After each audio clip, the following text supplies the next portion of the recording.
En fait, on me disait toujours, ah, tu veux toujours différent des autres. Et je me disais, mais non.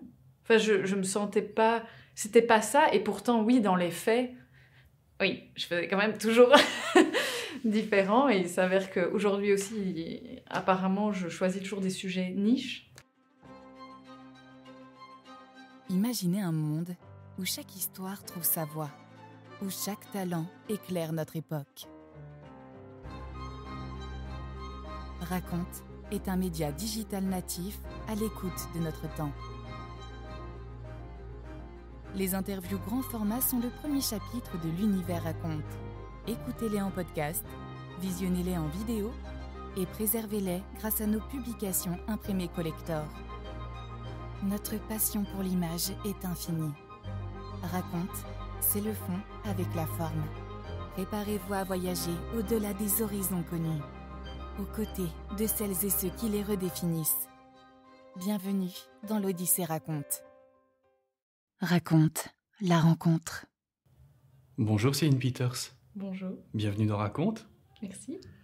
Alors pour contextualiser, aujourd'hui on est au pavillon de Namur et juste devant l'œuvre de l'artiste Ayessa Sana et Alexandre Weiser. Qu'est-ce que ça t'inspire? Déjà, c'est magnifique. Je dois dire, quand je suis entrée et que j'ai vu l'installation, j'ai trouvé ça vraiment très beau. Et ce que ça m'inspire, ça c'est une très bonne question.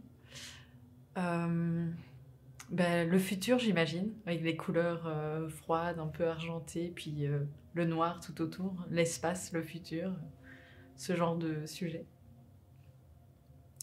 En parlant de sujet, tu es notre sujet du jour. Qui es-tu, Céline Peters? Eh bien, je suis docteur en rhétorique et auteur. Je suis belge. J'ai grandi en province de Luxembourg. J'ai fait mes études à Bruxelles et après j'ai habité à plusieurs endroits. Voilà, qu'est-ce que tu veux savoir d'autre? Bon, écoute, on a plus ou moins 1h30 pour en parler, donc On a on le est temps. large, hein, comme on dit. Donc tu dis, tu es né en province du Luxembourg, à Ardon, si je ne me trompe pas. Oui. Qu'est-ce que ça fait de grandir à Ardon? Je peux pas parler pour tout le monde, mais pour Alors, moi, parle pour toi. pour moi, c'était... c'est un peu anecdotique dans le sens où je suis la seule de ma famille à être née à Arlon, déjà. Donc, j'ai pas mes racines, je me considère pas arlonnaise. Donc, pour moi, c'était l'endroit où je suis arrivée et puis d'où j'allais partir. C'était assez clair depuis très tôt, en fait. Tu n'allais pas faire ta vie là-bas.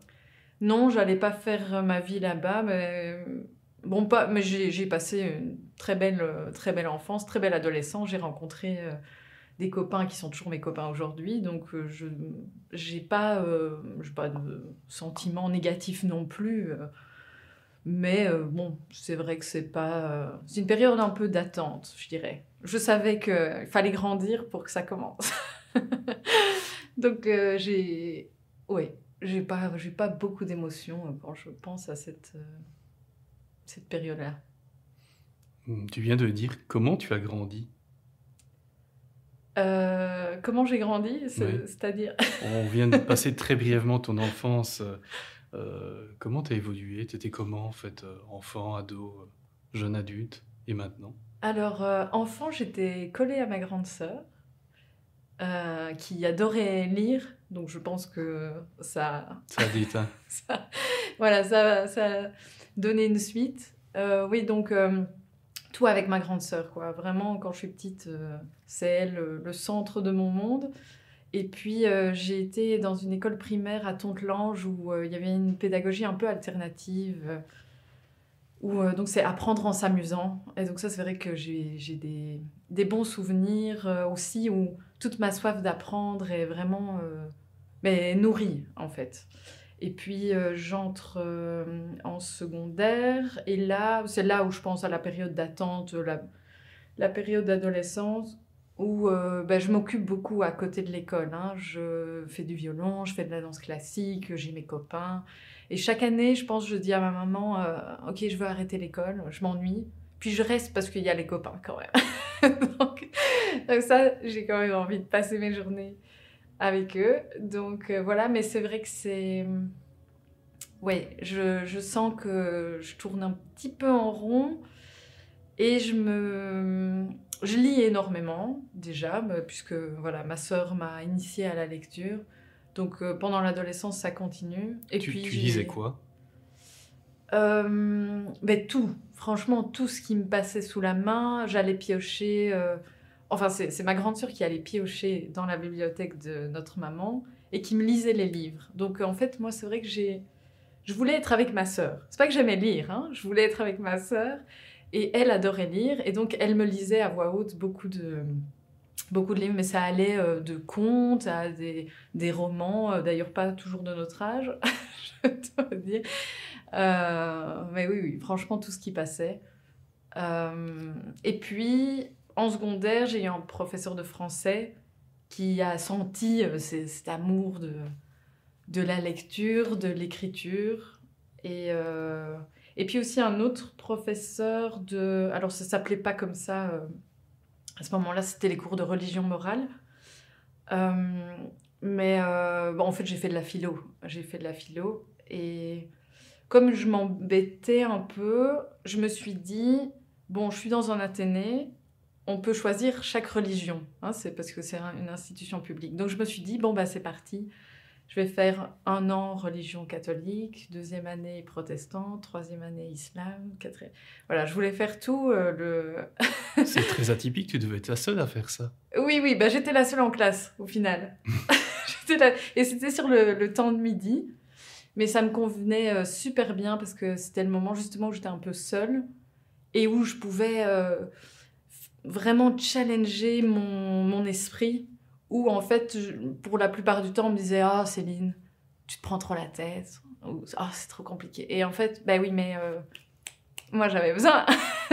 C'était un moteur. Pardon ? C'était un moteur. Oui, c'était un moteur. Et puis en fait, je pense aussi pour ne pas...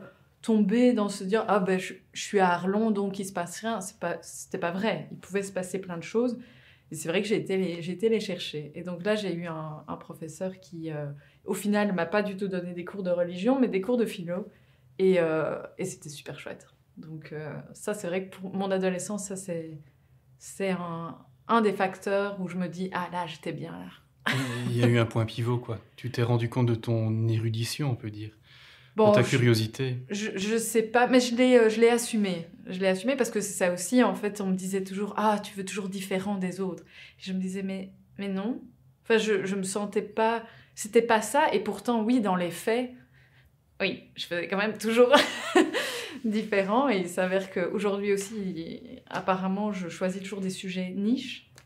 Mais je crois que c'est une position que j'aime bien parce que quand on n'est pas tout à fait dans le courant, on a le temps d'observer. Et en fait, moi, je crois que je suis un peu lente, à vrai dire, dans le sens où j'ai besoin de temps pour observer tout ce qui se passe avant de me sentir vraiment à l'aise et de pouvoir me lancer dans une situation. Donc, peut-être ce genre de sujet un peu à côté, auquel personne ne s'intéresse trop, ça me convient bien, en fait. Ça me laisse un espace du temps comme ça que je pense dès très petite j'avais besoin quoi. Tu es un peu contemplative alors? J'aimerais bien. Je dis ça parce que je pense que quand même je suis très très fort dans l'action, mais c'est un peu dans mes objectifs justement de découvrir cette partie beaucoup plus calme et dans la contemplation, parce que je pense parfois on prend pas toujours le temps de regarder avant d'agir, et parce qu'il y a l'urgence, et tout devient urgent, il y a beaucoup de choses urgentes. Et donc oui, je pense qu'on perd un peu des choses là-dedans, et personnellement, ça me convient mieux, les choses où je peux... Ouais, les sujets avec lesquels je peux prendre un petit peu de distance, où je peux prendre un peu mon temps, mais quand même dans l'idée d'agir. Oui, je pense quand même que ça... je peux pas dire que quand même je suis dans la méditation, la contemplation, toute personne qui me connaît va te dire non, c'est pas vrai. Donc, ouais. Après ça, quand tu arrives un peu plus, tu montes en âge, on va dire, Oui. tu finis tes études secondaires, le fameux choix des études, et qui fut Oui. longue dans ton cas, je pense qu'on peut le dire. Ben Comment alors, ça se dessine? oui, alors à 16 ans, je pense vers là, hein, 16-17 ans, on commence à en discuter. Et moi, je sais que je veux être auteur de guide de voyage. Je veux écrire, je veux bouger, je veux voyager, et ça a l'air d'être le job de rêve, quoi. Donc j'écris un mail au guide du routard en disant, voilà, j'ai 16 ans, j'aimerais bien travailler pour vous, quelles études je dois faire pour venir travailler chez vous? Et ils me répondent et ils me disent, bon, bah, il faut faire, donc c'est le système français, hein, il faut faire un bac+5 en édition. Ce qui n'est pas rien. Bon, ce qui n'est pas rien, mais bon, c'est dans mes cordes. Je me dis, ok, allez, c'est parti. Et puis on me dit, il faut aussi parler anglais, parce que si tu veux voyager, bon, il faut quand même la langue un peu, le globish, hein, comme on dit. Bon, et là, je me dis, ok, ça, c'est moins mon fort. Je me sens moins forte, justement. Autant le bac+5 en édition, je me dis, bon, ok, si je mets mon esprit dessus, ça va le faire. Mais l'anglais, un peu moins. Donc, je me dis, ok, il faut que je fasse une immersion totale en anglais pour que ce soit vraiment ancré en moi. Que voilà, si j'arrête de parler anglais pendant 2-3 mois ou quoi, que ça revienne comme ça, parce que ça va faire partie de mon métier. Donc, je décide de partir 1 an pour apprendre l'anglais. Donc, je m'inscris à un programme, c'est AFS, je pense, un truc comme ça, et mes parents me soutiennent, et donc je pars 1 an en Australie. Bon, un peu par hasard, hein, parce que j'avais pas le choix de la destination, mais peu importe, finalement. Tu aurais pu tomber plus mal. J'aurais pu tomber plus mal, tout à fait. Je me dis, oh, le bout du monde, c'est chouette, quand on a 17 ans, 1 an en Australie. J'ai jamais entendu parler de ce pays, enfin, comme tout le monde, quoi. Donc voilà, donc je décide de partir. C'est pas facile, les premiers mois, justement, l'apprentissage de la langue. Qu'est-ce qui n'est pas facile?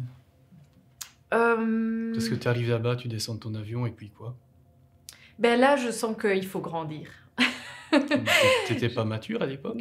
Bah, je sens que j'ai le petit cœur encore. C'est dur de quitter mes copains, mes parents, de me retrouver toute seule. Autant j'ai été vraiment éduquée à la débrouillardise et tout, donc de nouveau c'est dans mes cordes, hein. Je sais pas, je suis pas parachutée là dans un truc qui me va pas, mais voilà, j'ai un petit cœur plus sensible, j'aime bien être à la maison, et alors ça c'est marrant parce que j'ai l'impression que beaucoup de gens me voient comme, ah oui, mais Céline elle change de pays comme ça, mais non, en fait pas comme ça. Ça me demande toujours une préparation. Oui, je sens que j'arrive en Australie et j'ai le cœur gros, quoi. Je comprends rien de ce qu'on me dit. Je me dis, mais je comprends pas, j'ai fait des cours d'anglais à l'école. Mais l'accent est tellement fort que ça sonne comme du polonais, tu vois. Donc là, ben, je me tais et j'écoute. J'écoute pendant 1 mois et demi, 2 mois. J'emmagasine, je prends mon temps et puis je commence à parler. Et là, en fait, c'est bon. Au bout des 3 mois, je commence à me débrouiller, je me fais des copains, tout va bien.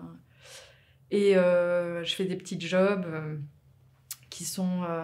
Enfin, je vais à l'école, mais je fais aussi des jobs d'étudiant. Et là, par contre, je me dis, ah, j'ai été toiletteuse pour chiens, pour que tu dises, parmi les jobs. Et c'est un peu sympa, parce que bon, je connais pas du tout les chiens, donc j'apprends quelque chose de nouveau. Puis je voyage avec ma petite camionnette derrière ma voiture pour aller laver les chiens. Bon, bref. Mais je me dis, ouais, c'est dur quand même physiquement. On est penché comme ça dans le bain avec les chiens et tout. Et je me dis, ça va pas le faire toute ma vie. Je commence aussi à m'ennuyer un peu intellectuellement. Donc en fait, je vais faire des études. Là, c'est vraiment le truc où je me dis... je pense que c'était déjà un peu dans... Bah, c'était déjà dans mon idée parce que le routard m'avait dit que... Mais là, j'ai la certitude que même si c'est pas le routard, je vais faire des études, il me faut un job intellectuel parce que sinon, je vais dépérir sur le temps long, quoi. Donc je reviens d'Australie hyper motivée à étudier, mais pas sûre du sujet, étonnamment.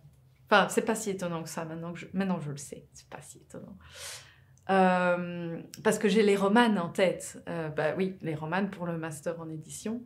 Sauf que, voilà, quand j'ai eu 18 ans, mon prof de français que j'adore meurt d'une crise cardiaque aux 20 km de Bruxelles. Donc il a 27 ans, c'est l'énorme choc. Et donc j'ai le rejet. Je dis non, en fait, je veux pas faire ces études, je veux pas écrire, je veux plus lire, c'est plus pour moi. C'est le deuil qui est pas du tout fait, quoi. Et donc je m'inscris en architecture, je passe les examens d'entrée, tout va bien. Et au bout de 3 mois, je me dis, non, tu sais bien que c'est pas ça. Et je me dis, ok, bon, en fait, voilà, au mois de novembre, on a une date limite pour changer en première. Et je me dis, ok, allez, je vais faire romane. Donc je repasse en romane. Et là, c'est parti. Sauf qu'au bout de 2 ans, je m'ennuie un peu.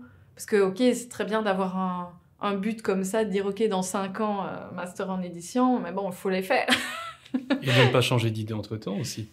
Non, alors j'ai pas changé d'idée, je veux toujours écrire et voyager, donc ça me semble toujours le job idéal. Mais c'est un peu long, ouais. Le bachelier est un peu long, et donc en 3e année, je décide de m'inscrire aux Beaux-Arts en même temps. Donc je fais ma 3e romane, en même temps que ma première en peinture aux Beaux-Arts. Parce que le côté visuel, créatif, couleur, le travail des mains me manque. Et en fait, en romane, on n'a pas de cours d'écriture. Et donc, ça tarde, quoi. Ça tarde beaucoup. Et j'écris à côté, mais c'est immature. Je sens que c'est pas ça, quoi. Enfin, j'y suis pas encore. Donc voilà, je fais cette année-là qui est super chouette. Je rencontre des gens vraiment incroyables à l'atelier en peinture. Et je suis aussi aidée par les gens de ma classe en romane qui prennent note pour moi. Donc c'est génial, quoi. Je me sens vraiment soutenue dans mon projet, même si les gens se disent « mais elle est folle ». Tu prends un peu le meilleur des 2 mondes, en fait. Voilà, alors c'est ça, je prends le meilleur des 2 mondes. Après, je prends aussi les désavantages des 2 mondes, mais c'est pas grave, je suis jeune, je fonce, j'ai envie, je suis motivée, donc ça se passe super bien. Et en 3e, je découvre aussi la rhétorique, puisque j'ai un cours de rhétorique, enfin c'est cours de les idées linguistiques, théorie de la rhétorique et idées linguistiques, je pense, avec Emmanuel Damblon. Et là, de nouveau, petit... une pépite, comme ça, je sens que ça active hyper fort mon cerveau, que je comprends pas. Voilà, je sens ça t'active parce que tu ne comprends pas. Oui.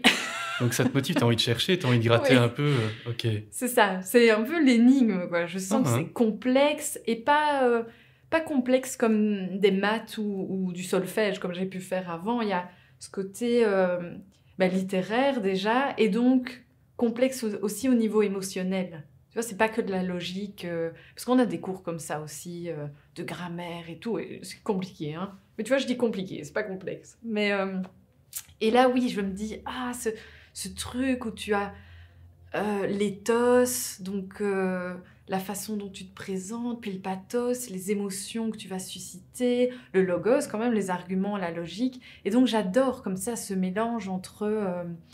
à la fois, c'est un art, en fait. Donc, à la fois, c'est de l'expérience, c'est du ressenti, et puis, il y a une structure technique, un cadre hyper clair, quoi. C'est pas vaporeux. Ça m'intéresse beaucoup. Et donc là commence un peu l'idée de la recherche. Parce que jusque-là, je savais même pas que ça existait, la recherche en sciences humaines. Ça me dit rien, quoi. Mais bon, c'est le tout début, donc je continue quand même mon parcours de master en édition. J'y arrive. Et en première master, je pars en Erasmus. Parce que le voyage me manque. Là aussi, ça tarde, hein. Bon, j'écris... mais je voyage pas. Et je pars en Islande pendant 1 an. Là aussi, génial. Et c'est pas une destination qui est proposée aux étudiants. Là aussi, tu vois, on va dire, elle veut toujours faire différemment. C'est vrai que c'est pas courant. Parce que tu peux aller en Espagne, quand tu as fait les romanes, tu apprends l'espagnol. Donc tu vas en Espagne ou en Italie ou au Portugal. Et j'ai beaucoup réfléchi à ça récemment, de me dire, mais pourquoi j'ai été chercher un contact en Islande qui a été signé mon dossier, on a ouvert la destination qui n'était pas ouverte avant. Ça a l'air Donc, compliqué tu as créé quand un même. précédent, en fait, en faisant ça, alors. Pardon ? Tu as créé un précédent. Oui, oui, oui. Pas mal. Voilà. Et donc, mais bon, c'est beaucoup de travail pour...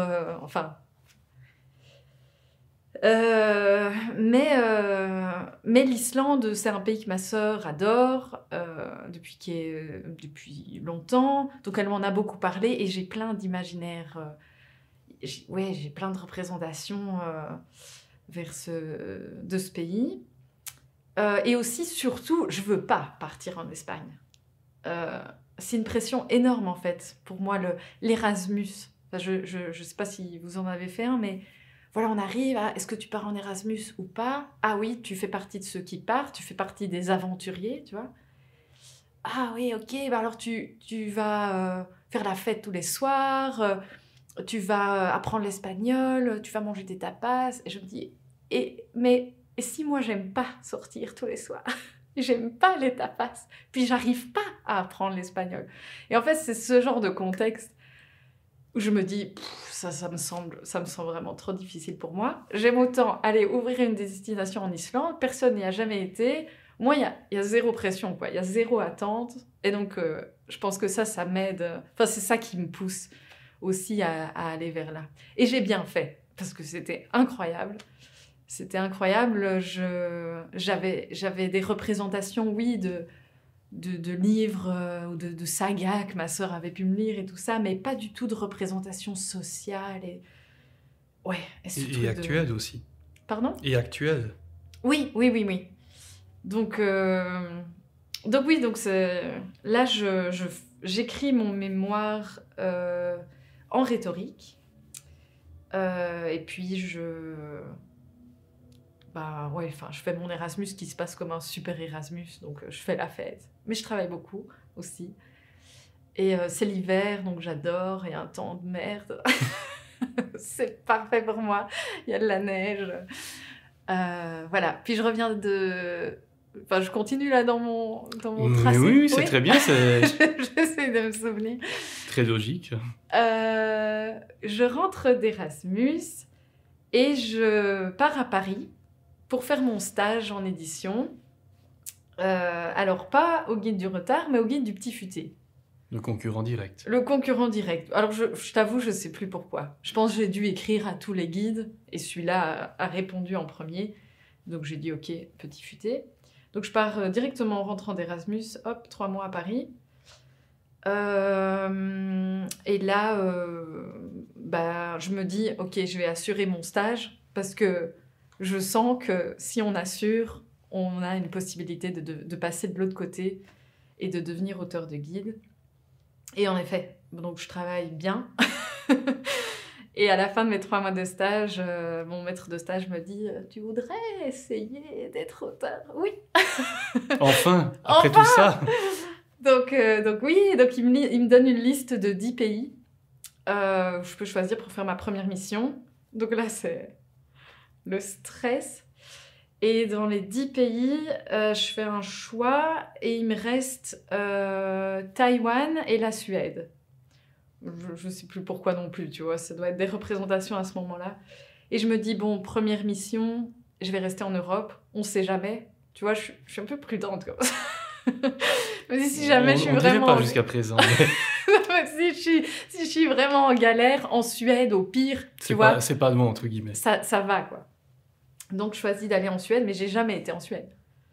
Mais aussi, j'ai un peu l'expérience de l'Islande, pays nordique. Enfin, il y a quand même 2-3 trucs. Dans leur mentalité, dans leur façon de faire. C'est ça. J'ai quand même des points d'ancrage. En tout cas, je crois.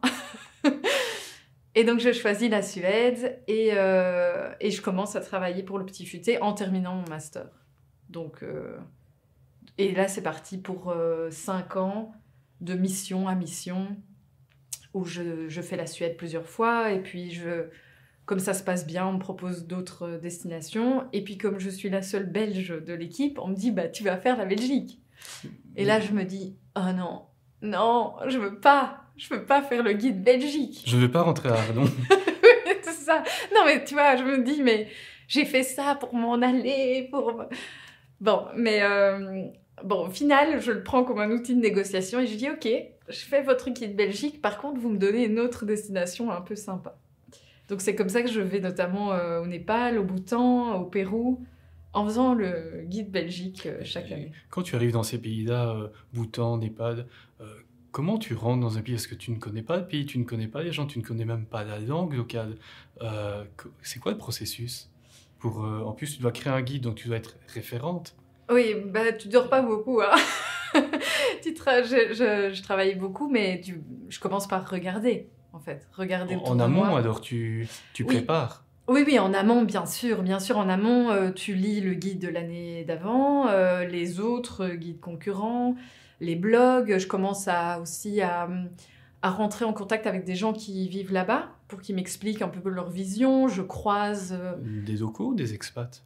Les deux. Ok. Et les locaux, je les trouve sur des forums ou alors quelqu'un qui a un hôtel ou un restaurant qui me met en contact ou via l'office du tourisme, ça dépend un peu des pays.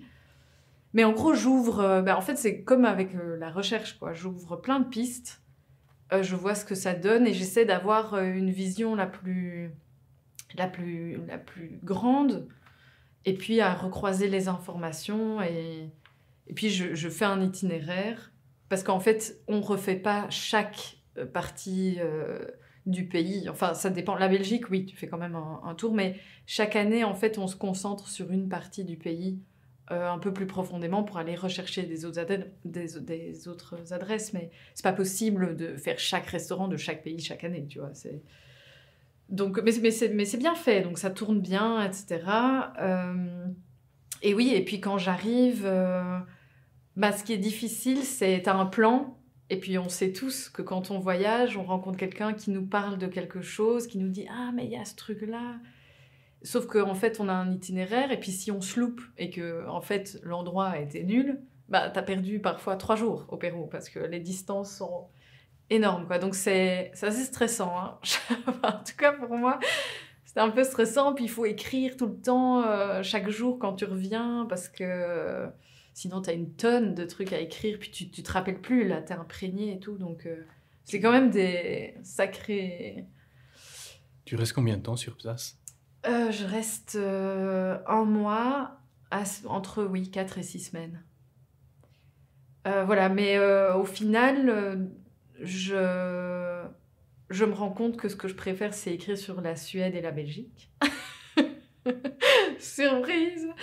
Non, mais parce qu'en fait, c'est incroyable de découvrir son propre pays comme ça, dans le détail, avec le temps. Franchement, au final, j'ai adoré. Et c'est là où je m'en rends compte que pour pouvoir vraiment écrire sur un pays, il faut le connaître déjà. Il faut le connaître déjà bien parce que sinon, en effet, c'est très très stressant au niveau de l'organisation. Tu es toi-même en train de découvrir, tu dois déjà faire le bilan du truc au moment où tu écris. Et donc, je commence à... je sais pas, je dois avoir 25 ans, un truc comme ça. Et je me dis, dur là. Dur de découvrir la Belgique. Je fatigue. Non, mais dur d'aller dans d'autres pays. Aussi, comme je dis, parce que chaque fois, faire son sac à dos... partir, et puis tout ça va tellement vite et j'ai l'impression que je voyage pas comme je m'imaginais que j'allais voyager, où je m'assieds, tu vois, dans un café, dans un parc, puis je commence à parler avec quelqu'un. En fait, voilà, c'est plutôt ça ma conception du voyage, et en fait là, c'est une sorte de voyage qui doit être rentable. C'est une obligation de résultat, en fait. C'est une obligation de résultat, et en plus, je me rends compte au fur et à mesure des années que les endroits où les guides vont deviennent ultra touristiques. Instagrammables. Et alors ça me pose plein de questions problématiques, éthiques. Et je me dis, je me retrouve plus... voilà, donc tout le monde me dit, mais enfin Céline, job de rêve. Alors déjà, un job de rêve, ça n'existe pas. Oula. Non, ça n'existe là, pas. Tu t'avances fort. Hein. Et tant mieux que ça n'existe pas, parce que sinon, quoi, ça veut dire, ok... T'as un job de rêve et à partir de ce moment-là, tu te poses, quoi. Enfin, je sais pas, moi, ça me fait pas rêver, les jobs de rêve, en tout cas. Je vais dire ça comme ça. Non, mais parce qu'aussi, un job de rêve, ça veut rien dire. On évolue, on change. Oui, évidemment, quand je suis étudiante en master. Et ça, c'est mon job d'étudiant. Je suis auteur de guide du Petit Futé. Évidemment que c'est le job de rêve. Mais quand j'ai 50 plus, que je voyage tout le temps, que je vois jamais mes copains, que j'écris, mais c'est une écriture très courte. Je voyage, mais j'ai l'impression de voir énormément de choses auxquelles j'aurais jamais accès, certes. Mais toutes les choses que moi j'ai vraiment envie de faire, je les fais pas. Bah à ce moment-là, c'est plus un job de rêve, quoi. Et donc, je le sens venir quand même, hein, dans les 2 dernières années. Et c'est là où je repense à la rhétorique et je me dis, tiens, c'est bien ça. J'avais bien aimé ce challenge-là. Et si je faisais une thèse? Donc là, c'est là. On repart pour un tour. Voilà, on repart pour un tour. Et donc, je commence à écrire un projet.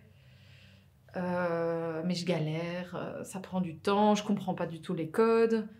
Pendant ce temps-là, j'ai terminé mon mémoire de master et je me dis, c'était bien quand même ce que j'ai fait, je crois. C'était quoi la thématique?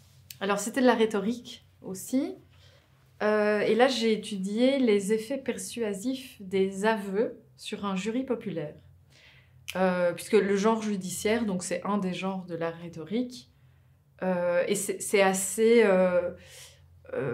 facile à comprendre. Ok, on est dans un tribunal et c'est tous les discours qui vont être prononcés là. Donc c'est un genre de discours où je me dis ok, je peux entrer par là avant d'ouvrir toutes les portes de la rhétorique qui me semble immense. Et donc je fais ce mémoire, je m'amuse super bien et je me dis c'est dommage, ça va être juste mis dans la bibliothèque de l'ULB et puis personne ne va jamais regarder ça. Et ça me frustre un peu de me dire, mais moi, j'ai appris plein de choses, et puis... Et donc, je me dis, je vais essayer de faire quelque chose avec ça. Et je décide de faire un jeu de société, parce que c'est la forme qui correspond le mieux, dans le sens où j'avais fait une petite expérience à la fin de mon mémoire, pour voir si ma théorie sur les aveux collait avec la réalité. Et en fait, on n'est pas censé interviewer les jurés sur ce qui les a menés à leurs convictions. Dans un vrai procès. Voilà. Tu as été observer des vrais procès, des assises ou des choses comme ça? Oui, j'ai été observer des assises et puis j'ai eu beaucoup d'archives aussi. J'ai travaillé en collaboration avec des avocats qui m'ont donné tous des dossiers complets qui sont normalement confidentiels et tout. Mais là, voilà, tu signes une charte et puis tu peux avoir accès à tous ces dossiers. Et donc, j'ai étudié plusieurs cas où l'accusé fait des aveux. Et puis, tu vois, c'est entre le vrai et puis l'effet que ça fait sur un jury populaire. Ça ne coïncide pas toujours. On peut faire de faux aveux et que ça ait un effet persuasif énorme, comme faire de vrais aveux dans le sens où ça s'est vraiment passé. Pourquoi ils font des faux aveux? Il y a pas mal de raisons, mais la première qui vient en tête, c'est pour protéger quelqu'un d'autre. Donc tu avoues pour tu prends la place d'un autre. Voilà, ou pour protéger un autre secret que tu considères plus grand. Enfin, il peut y avoir énormément de facteurs. Donc voilà. Et donc c'est vrai que j'avais créé une histoire, un scénario d'une affaire criminelle, et puis j'avais rassemblé des étudiants et je les ai mis comme dans un huis clos, quoi, tu vois, où ils ont les faits et puis doivent prendre la décision si l'accusé est coupable ou non coupable sur base de leur intime conviction. Et en fait, c'est ça, pendant cette expérience, il y a un truc qui se passe, on se dit mais c'est génial, et j'ai l'idée de le transformer en un jeu de société. Et donc après mon master, le moment où je termine un peu le Petit Futé, où je commence tout... Enfin, j'essaye d'avoir un contrat de recherche. Parce que tu fais tout ça en même temps, en parallèle? Oui. Enfin, l'un s'arrête, l'autre commence un peu. Tout n'est pas dans la même intensité et la même priorité.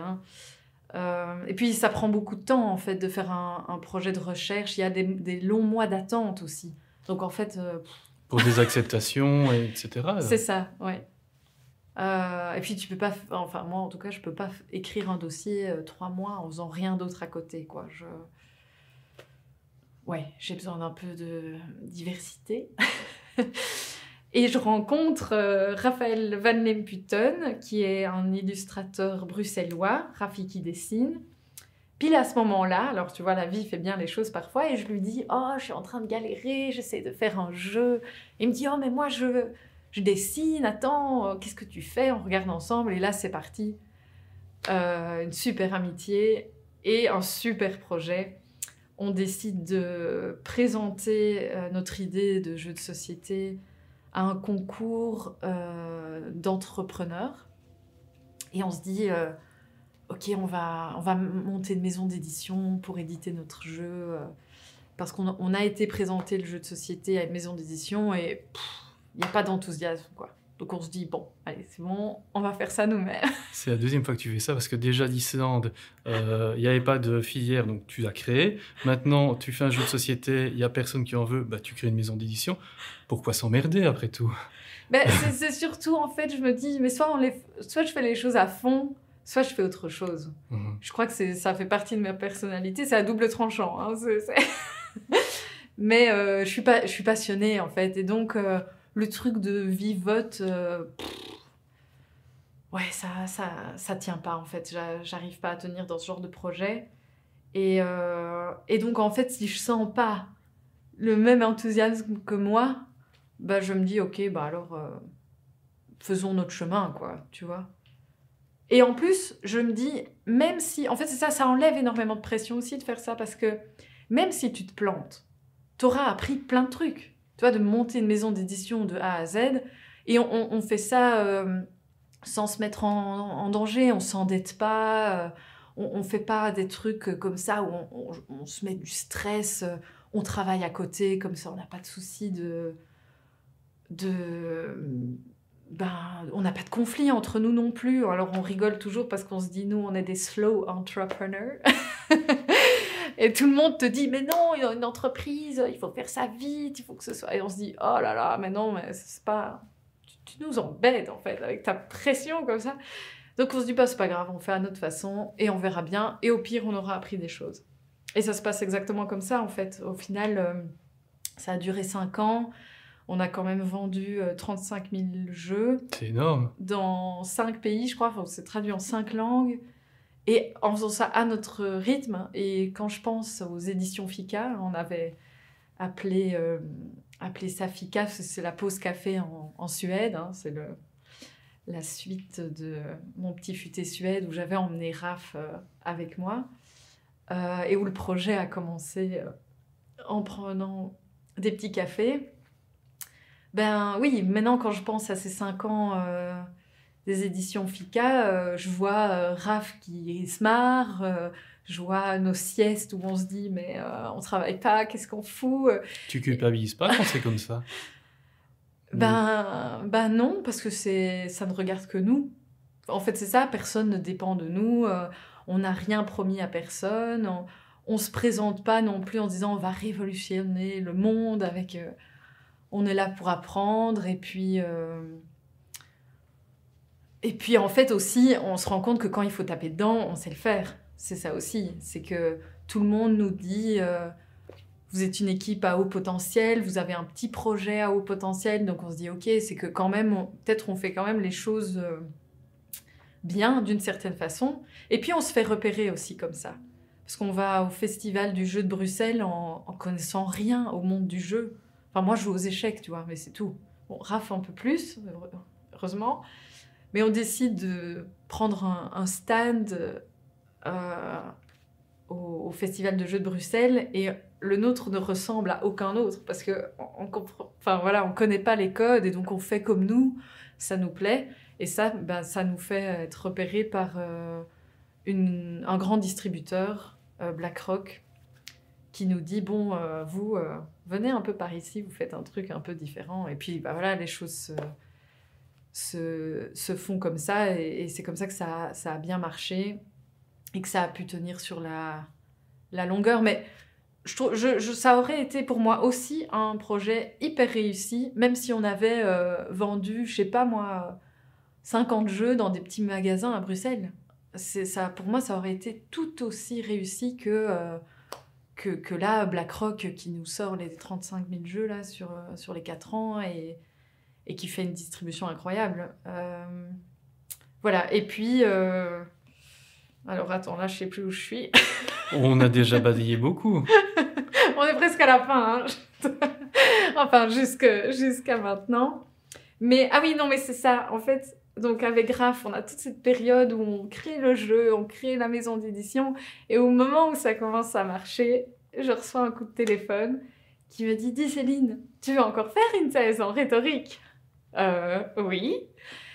M'a dit « Il y a un chercheur de robotique. » Donc c'est ma prof, Emmanuelle Damblon,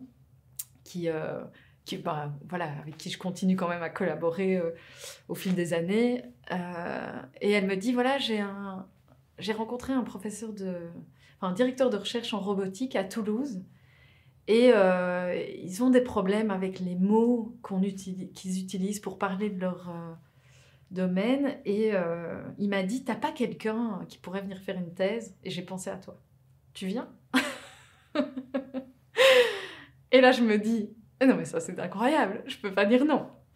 Donc, je dis oui. Sauf que voilà, je commence vraiment la maison d'édition avec Raph. Bon, pour te dire, on a créé la maison d'édition le 31 décembre 2016 et le 9 février 2017, je suis à Toulouse et je commence mon contrat de thèse. Tu n'hésites pas dans ce moment-là, tu ne te dis pas, tiens, je suis sur un truc qui marche, je resterai plutôt là, ou au contraire, le truc qui arrive ici, il faut saisir, sinon ça ne sera jamais. Mais en fait, c'est irrésistible pour moi. Si, bien sûr, je me dis tout ça, mais tout ça est balayé. C'est me dire, je vais aller passer 3 ans dans un labo de robotique. Je connais rien à la robotique. Je vais pas juste aller le visiter, tu vois, en petit futé, vite fait, ok, j'ai vu, tchac. Non, je vais vivre le quotidien de ces gens-là pendant 3 ans. Et en plus, ils font appel à moi. Peut-être que je peux venir avec mes outils rhétoriques. Bon, apparemment, il y a quelque chose à faire. Mais de nouveau, ça m'a l'air d'être un challenge, une énigme aussi. Oui, c'est complètement irrésistible. C'est fou, mais je peux pas dire non. Et j'ai la chance que Raph me dit « Mais oui, vas-y, fonce, on s'arrangera. On va continuer à distance sur le côté. » Et donc, c'est sûr, sans Raph, ça n'aurait jamais fonctionné. Je peux pas être à Toulouse. Et puis, il est vraiment le pilier du projet. Ouais, donc voilà, j'y vais et je continue en effet à travailler avec Raph sur le côté. Et quand même, les horaires de chercheurs font que c'est possible de s'organiser, de gratter, tu vois, le samedi matin. Enfin bon, tu peux t'organiser un peu pour faire ça à côté. Et donc j'arrive à Toulouse. Pas facile, l'arrivée. Pourquoi pas facile? Eh ben, j'arrive dans un labo, tu vois, d'ingénieurs. Personne n'a la même formation que moi. Et je me dis, mais qu'est-ce que je fous là? Je suis pratiquement la seule femme. Je suis belge dans un labo français. Et j'arrive avec la rhétorique et le langage, la langue française. Bon, je me dis, ça va pas être super facile. Bon, ben en fait, j'arrive, pour la petite anecdote, parce que ça c'est quand même marrant, j'arrive, on me dit, ok, ça commence sur ton contrat à 8h30 et tout, donc moi, 8h25, tu vois, je suis là, il n'y a personne. Donc, j'allume les lumières, et je me dis, bon, bah, ok. Et ils arrivent à 10h, tranquille, puis ils me disent, café? Je me dis, oh, bah ça va, ça c'est sympa. Et en fait, non, mais j'arrive dans une équipe, l'équipe Gepetto. Donc, c'est une équipe de roboticiens qui est spécialisée dans la génération de mouvements des robots humanoïdes. Et en fait, des gars super sympas, mais vraiment accueillants. Alors, je sais pas si j'ai eu de la chance ou si c'est comme ça dans les labos toulousains ou français, je le souhaite à tout le monde, mais vraiment... Ils sont super chouettes. Je fais une première présentation où j'explique en fait ce que c'est la rhétorique et l'idée que j'ai du projet. Et en fait, ils sont super attentifs et ils me prennent pas du tout de haut, tu vois, parce que j'avais cette idée quand j'ai fait mes études de romane et que tu te mélangeais un peu avec les facultés de sciences. Ben voilà, je raconte toujours cette phrase, mais c'est vrai qu'elle m'a marquée, où on me disait, bon, ah oui, tu fais romane, tu vas être prof ou au chômage. Alors, déjà, je vois pas le problème de prof. Heureusement, c'est les personnes les plus courageuses du monde, les profs de secondaire, pour moi. Et qu'est-ce que c'est que ce manque d'imagination? Mais donc, il y a ce truc comme ça où je sens ce regard des sciences appliquées comme ça sur les littéraires, et je me dis, mais non, on n'est pas moins bien que vous. On n'est pas moins sérieux, c'est pas parce qu'on n'a pas les mêmes méthodologies qu'on fait pas de bon travail. Bref, et donc je me dis, ah, je vais tomber là-dessus. Et en fait, pas du tout. Et donc, c'est un peu long, quand même, je t'avoue, pour trouver mes marques. En fait, les faire parler. Parce que quand je commence mes interviews pour savoir un peu c'est quoi leur problème, justement, avec les mots de la robotique, en fait, ils me servent le discours qui servent aux gens qui viennent visiter le labo. Un discours corporate, en fait, d'entreprise. Non, pas d'entreprise, mais qui convient aux journalistes. Donc, on t'explique simplement, voilà... Vulgariser, Vulgariser, et alors, on te dit, mais pourquoi vous faites des robots? Ah, tu sais, c'est pour aider plus tard les personnes âgées et tout. Et en fait, au bout de 6-7 mois, je me dis, mais attends, je comprends pas. Parce qu'ils me disent... D'un côté, ils servent ce discours comme ça. Oui, on fait des robots humanoïdes pour que ça puisse plus tard aider les personnes âgées ou les travailleurs dans les usines Airbus, tu vois. Des exosquelettes et des choses comme ça. Voilà. Et puis, en fait, quand moi je parle avec eux à la pause café, ils me racontent pas du tout ça. Ce qui les anime et tout, ce qu'ils essayent de comprendre, ça n'a rien à voir avec ça. Et donc, je me dis, ah ok, en fait... Il y a le discours des chercheurs en robotique où si tu leur demandes « mais qu'est-ce que tu fais toi ?» ils disent « mais moi je cherche à comprendre ».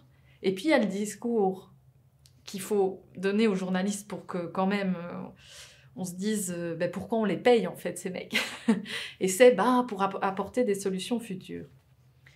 Et en fait ça c'est super intéressant, bon c'est super frustrant aussi je t'avoue parce que je me rends compte que dans ce domaine y a les discours publics où alors on va s'émerveiller devant des trucs que eux ils se disent oui c'est un gadget quoi, où on va avoir peur de choses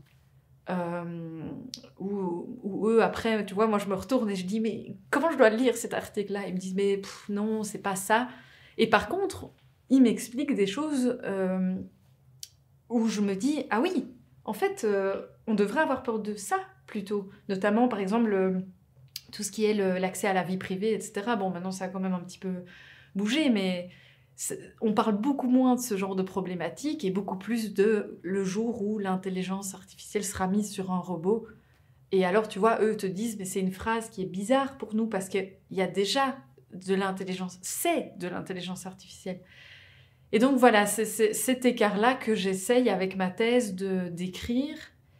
Et puis, alors, tu vois, d'apporter une solution rhétorique, de dire, est-ce qu'on évite d'utiliser certains mots pour éviter de faire peur, voilà, même si, tu vois, intelligence artificielle, c'est un mot dont on peut plus se défaire, c'est là. Donc, de toute façon, on est bloqué avec ça. Quelle solution, dans les outils rhétoriques qu'on a, quelle solution on peut utiliser pour que quand on s'adresse au public ou quand on s'adresse à des chercheurs d'autres disciplines, ils n'aient pas ce malaise comme ça de « Ah, j'ai l'impression de jouer le jeu du sensationnalisme », ou alors je vais dans des trucs super complexes que personne ne comprend, quoi. Et pour ça, c'est quoi ton processus créatif ? Mon processus créatif, tu veux dire comment j'avance dans le... Oui, dans la recherche et dans la vulgarisation aussi, si c'est bien ça. Alors oui, moi j'ai si tu veux, ma thèse, c'est un peu de la vulgarisation de la rhétorique pour les roboticiens. Mais bon, moi là, j'ai eu mes cours de rhétorique, j'ai eu mon mémoire, mais je suis au début de ma thèse, donc je dois aussi me former parce qu'il y a plein d'écoles de rhétorique avec différentes façons d'appréhender le langage, des plus normatives, des plus pratiques. Et bon, moi, je vais là-dedans, hein. Ça me convient mieux, c'est ce qui me semble coller à ce que j'observe. Et donc, je travaille avec l'équipe du Graal, donc le groupe de recherche de Bruxelles, qui me donne des références, on croise nos travaux, parce que alors, moi je travaille sur rhétorique et robotique, mais dans cette équipe, il y en a qui travaillent sur rhétorique et enseignement, démocratie, il y en a qui travaillent sur la rhétorique dans la politique, mais finalement c'est une discipline où, même si on ne l'applique pas au même domaine, on a plein de choses en commun. Donc on échange beaucoup sur les méthodes, et alors on va rechercher des exercices de rhétorique qui étaient faits dans l'Antiquité et on les modernise aux problématiques d'aujourd'hui. Puisque à ce moment-là, c'est des exercices qui sont faits pour former le citoyen. Et donc, on a l'idée que peut-être si on modernise ces exercices, on va pouvoir, enfin moi dans mon cas en tout cas, avec les roboticiens, on va leur permettre de prendre conscience de leur rapport au langage et puis de leur proposer différentes stratégies qu'ils pourront ensuite choisir pour voir ce qui leur convient le mieux. Donc je fais des expériences comme ça avec eux en leur disant « Bon les gars, je sais pas si ça va marcher, mais on va essayer ».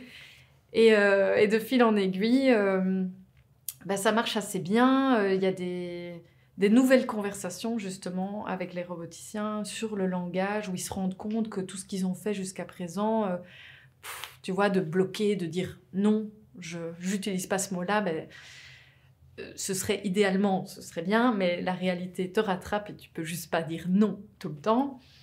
Donc voilà, on commence à explorer et c'est super chouette parce que ma thèse se termine avec une expérience à la Cité des Sciences de Paris où il y a une dizaine de roboticiens, une dizaine de journalistes, et je leur fais faire un exercice de l'Antiquité, la Suazoire, où en fait ils ont 4 discours sur la robotique, 4 discours journalistiques différents, et ils doivent défendre devant un jury improvisé quel est le meilleur discours pour parler de robotique. Et donc, dans ces 4 scénarios que j'ai écrits, on va du discours le plus neutre, scientifique, voilà, au discours hyper sensationnaliste.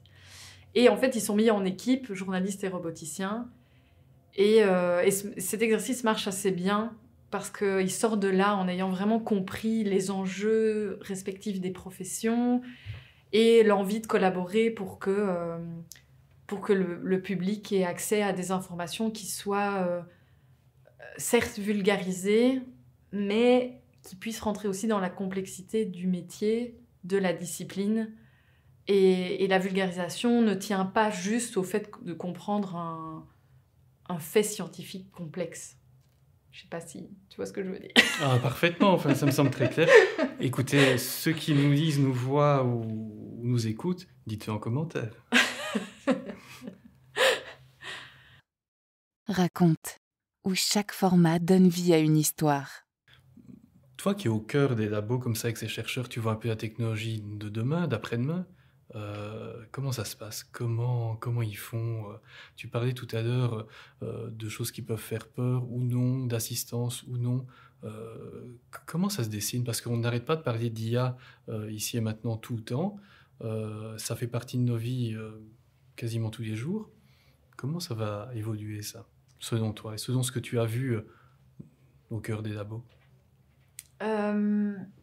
Écoute, vraiment, je suis pas dans une bonne position pour répondre à cette question. Je pense que un roboticien qui a fait ces exercices de rhétorique serait vraiment mieux placé que moi. Maintenant, je sais qu'il y a des choses qui m'inquiètent.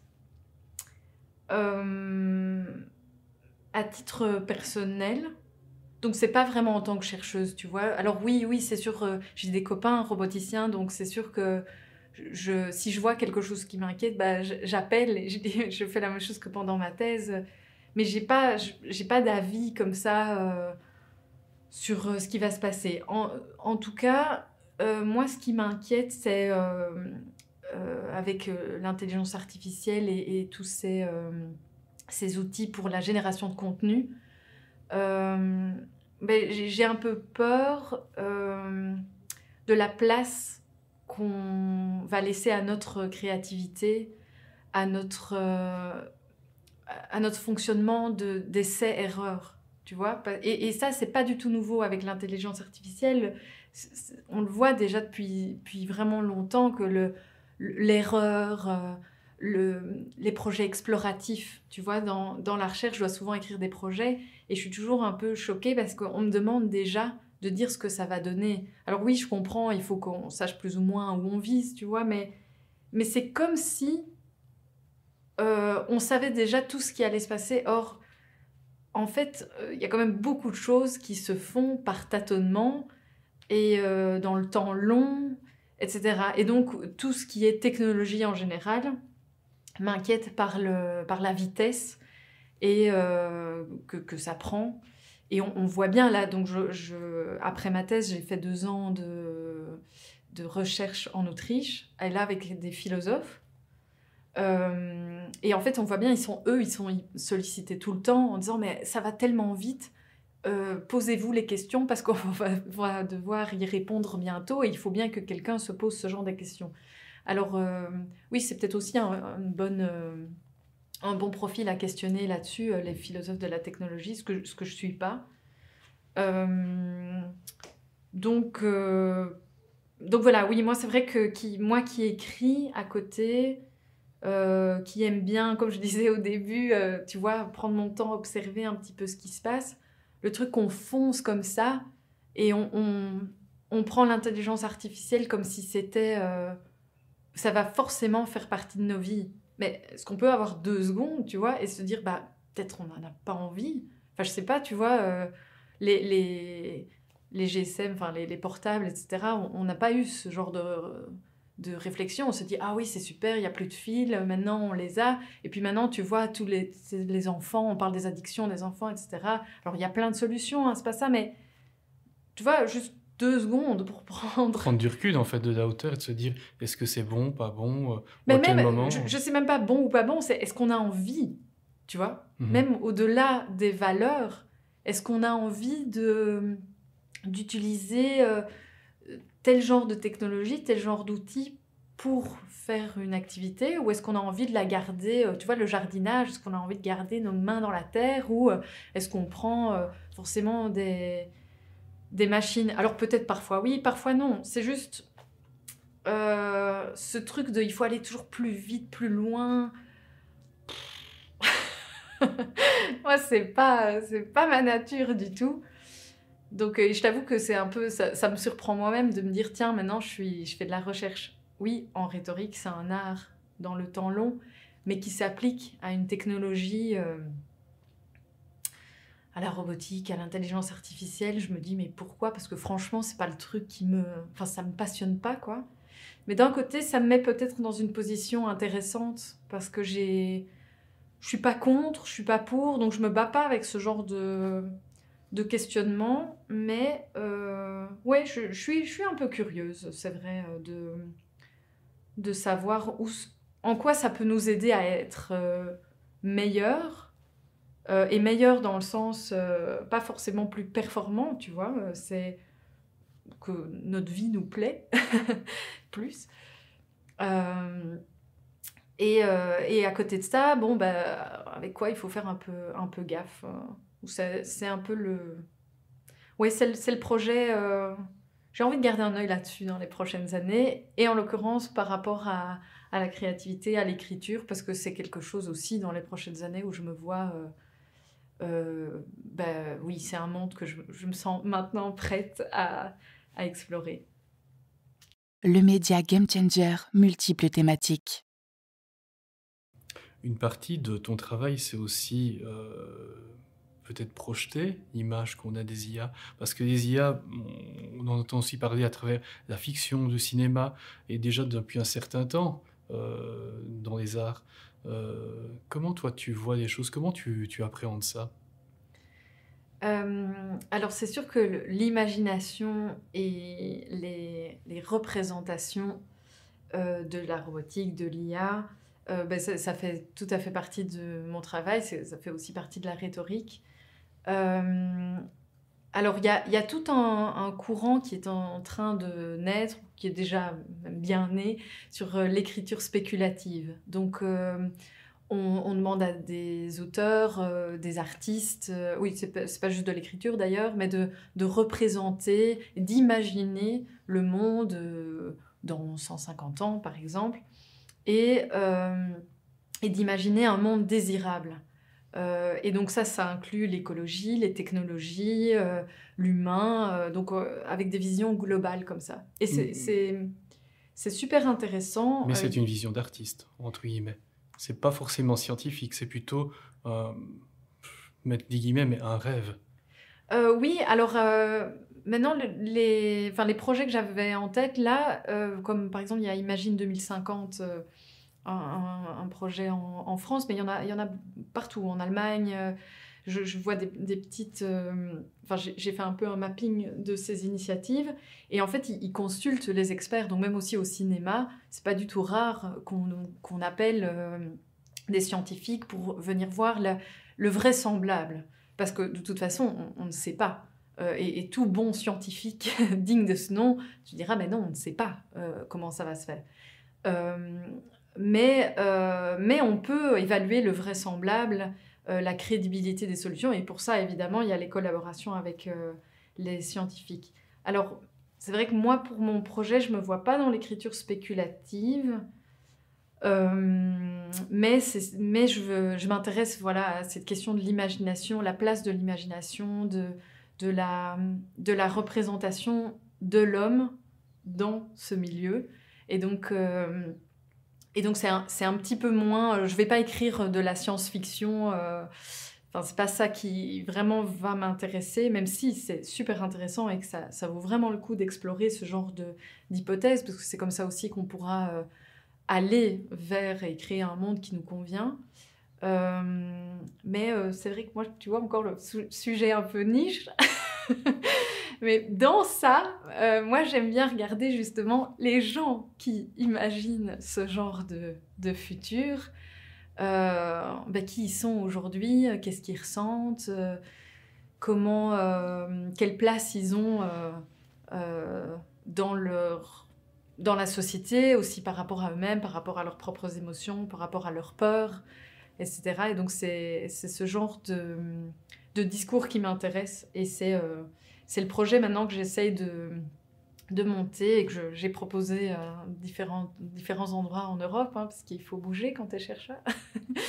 Mais donc j'aimerais bien travailler avec des artistes et plus précisément des auteurs de bande dessinée, vu que je viens de publier ma bande dessinée, je suis à fond là-dedans, et de rassembler des auteurs qui, à la fois ils écrivent, à la fois ils font du visuel, et de les interroger sur leur processus créatif par rapport à l'IA qui est en train d'être utilisée pour générer beaucoup de contenu. Qu'est-ce que ça fait et comment ça change aussi notre façon d'imaginer et de représenter le futur. Ils en ont peur, oui, dame? Écoute, j'ai pas encore commencé deuxième épisode. Mais oui, je pense qu'il y a une inquiétude, et ce qui est tout à fait légitime, mais il y a aussi le sens qu'il y a une opportunité à saisir. Donc il n'y a pas un rejet total de « oh non, surtout pas d'IA, il faut garder les méthodes traditionnelles de création », parce qu'en fait, ça fait déjà longtemps que les illustrateurs et les auteurs, pour faire leurs recherches, etc., on utilise du digital, en fait. Donc voilà, je pense qu'il faut évaluer la chose, il ne faut pas forcément tout rejeter, parce que de toute façon, c'est là. Donc, de nouveau, ce serait un peu naïf de se dire « oh non, on va fermer les yeux, on fait comme si ça n'existait pas ». Par contre, je pense que ça vaut le coup d'interroger les gens qui créent et de voir leur valeur dans le sens à quoi ils tiennent. Et c'est ce qui fait qu'ils sont qui ils sont et qu'on reste humain. C'est beau ça comme conclusion. Pas mal. Waouh, je suis... Voilà.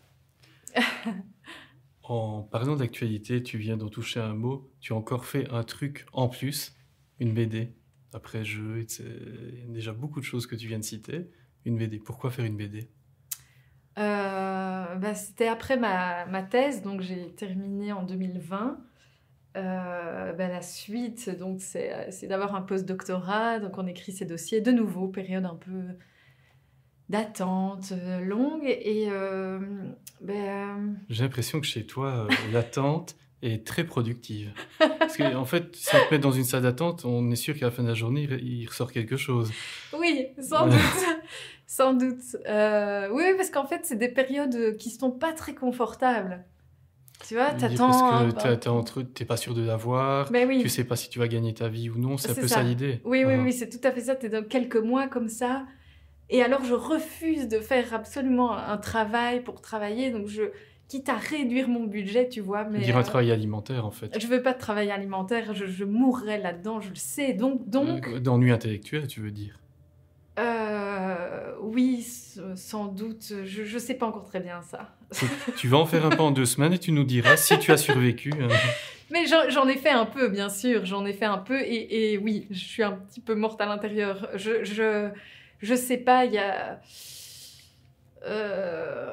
Ouais, je sais pas très bien. Mais il y a sans doute le rapport à la créativité, où en fait, dans les jobs alimentaires, c'est pas souvent le bienvenu, la créativité. Tu vois, j'ai travaillé pour une association, pour un restaurant, un traiteur, etc. Et moi, j'arrive et je me dis, bon, on va changer tout ça. J'ai des idées. Et en fait, on se dit, non, mais Céline, calme-toi. C'est bon. Faut juste piller des serviettes. Tu fais ton truc. Et donc, en fait, je pense que c'est ça qui fait que j'ai besoin de me remonter les manches, tu vois.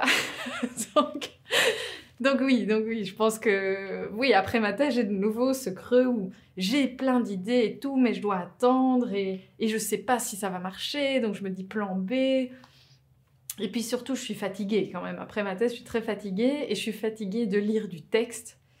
Donc, je me sens un peu comme quand j'étais là en Romane où j'ai commencé aux Beaux-Arts en peinture. J'avais besoin de couleurs, j'avais besoin de vraiment faire quelque chose avec mes mains. Et il s'avère que pendant toutes mes années où j'ai travaillé avec Raph pour le jeu de société, à chaque fois qu'on se voit, il me pousse des bandes dessinées dans les mains.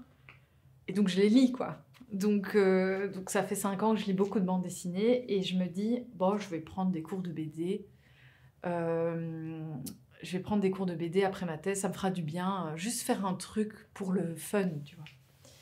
Et je m'inscris à ces cours. À la base. Je m'inscris à ces cours et mon prof de bande dessinée, Denis Marine, c'est à la Fonderie à Bruxelles, je sais pas, ce petit cours du soir comme ça, tu vois. Et il me dit, bon, c'est pas mal ce que tu fais, il y a une rencontre auteur-éditeur au centre de la bande dessinée, fais un projet, va leur montrer ce que tu fais. Je dis, mais non, t'es fou, je chipote là, enfin... Mais si, il m'encourage, il me pousse et tout, et je me dis, bon, qu'est-ce que j'ai à perdre? En plus, s'il me dit, enfin, le gars, il fait de la bande dessinée depuis toujours, il sait ce qu'il fait, fais-lui confiance. Donc, je vais à cette rencontre auteur-éditeur avec mon petit dossier que je cache, tu vois, parce que je me dis, mais qu'est-ce que je fous là? Il y a des illustrateurs là qui ont... Et dans la file d'attente, il y a une fille qui vient vers moi, c'est Célia Ducaju, et elle me dit, montre un peu ton dossier. Je dis, mais non. Comme ça, quoi, elle était curieuse Bah oui, elle était... elle, pour le coup, est dans son élément. Elle a fait la bande dessinée à Saint-Luc, elle a fini son master d'illustration scientifique à Paris, elle veut faire sa BD, et donc elle est super à l'aise, et elle me met super à l'aise. Elle me dit, mais si, tu sais, c'est bien, tout. Bon. Et puis, je montre mon projet chez Dargaud. Et donc, c'est quelques petites tables comme ça avec les éditeurs. C'est une sorte de speed dating oui, d'édition, c'est ça. En fait. Okay. Exact. Et l'éditrice, Valérie Béniès, qui est aujourd'hui l'éditrice de la bande dessinée de laquelle je suis scénariste, elle me dit, bon, on sent que l'écriture, c'est ton fort, le dessin, c'est pas mal, t'as un sens graphique, mais bon, de là à faire une bande dessinée sur 100 pages, c'est un métier, quoi. Mm-hmm. Et je me dis, oui, déjà pour faire le dossier, ça va, mais 100 pages, il faut tenir sur la longueur, quoi. Et donc, elle me dit, mais peut-être essaie de t'associer avec un dessinateur, une dessinatrice, parce qu'il y a quelque chose. Et Célia Ducaju, donc, qui était dans cette file d'attente, on lui dit l'inverse. On lui dit, ok, le dessin, c'est bon. Par contre, le scénario, on sent que peut-être c'est pas ton intérêt premier, essaye éventuellement de t'associer avec quelqu'un. Et donc, voilà. En fait, là, c'est la deuxième rencontre. Célia, on se rencontre juste avant, ou entre les vagues Covid, je sais plus trop. On se voit une fois et le courant passe bien, quoi. On sent toutes les deux, on a envie de faire un projet. Et on se lance et on travaille d'abord sur un projet de bande dessinée sur base de ma thèse en robotique. On fait un dossier qu'on présente au concours Raymond Leblanc, qui est un concours de bande dessinée international. Enfin, c'est un concours belge, mais qui est ouvert à l'international. Et on se dit, bah, c'est pas mal, c'est une deadline, ça nous fait un bon exercice. Et là, de nouveau, Dargaud nous dit, pas mal, bon, sujet un peu niche. Et je pense que c'était pas encore assez mature à ce moment-là. Mais continuez à travailler ensemble. Donc l'année d'après, on soumet un nouveau projet et là, ça passe. Donc on se lance. Je pars en Autriche pour mon pour mon Encore postdoc. un petit tour d'Europe. Et on commence à travailler avec Célia sur la bande dessinée. Et on arrive à maintenant où je rentre d'Autriche et où la bande dessinée est sortie il y a quelques semaines. Et donc c'est Interlude chez Dargaud avec Célia Ducaju. Et j'espère la première d'une longue série parce qu'on s'est vraiment très très bien amusé. Donc voilà. On mettra le lien en description pour pouvoir l'acheter et la découvrir de cet épisode. Eh bien, il me reste à te poser la dernière question que l'on pose à tout le monde dans Raconte. Qui tu voudrais entendre, voir, lire dans Raconte à ta place? Bonne question. Là, me vient directement Célia Ducaju, la dessinatrice de la BD, et Raphaël Van Lemputen, l'illustrateur et graphiste du jeu. Parce que je pense que j'ai encore beaucoup de choses à apprendre sur eux, et je serais très curieuse de voir comment ils racontent leur parcours. Et sinon, toi? Moi? Mais oui, je ne sais rien, moi, Eh bien, de ton parcours, et ça m'a l'air intéressant. Je vais m'auto-inviter. Et je vais auto-inviter Si tu veux, Michel. je fais les questions. Écoute, on va y penser. Mais merci pour l'invitation, en tout cas. Il me reste à remercier une nouvelle fois le pavillon de Namur de nous avoir accueillis et les artistes Alessa Sana et Alexandre Weisser qui ont fait la superbe œuvre qui est derrière toi, qui est à voir ici à Namur. Merci beaucoup. Merci pour votre écoute. Retrouvez nos photographies et écrits sur raconte.media ainsi que sur nos réseaux sociaux. Raconte est une création originale d'Anthony Dehaye et Michel Bourgeois, du studio DB Création, spécialisé en design de marque et photographie. Vous avez apprécié cette rencontre? Partagez-la sur vos réseaux sociaux et laissez-nous une note sur votre plateforme préférée. Cela contribue réellement à la visibilité de Raconte. Une suggestion d'invité? Écrivez-nous.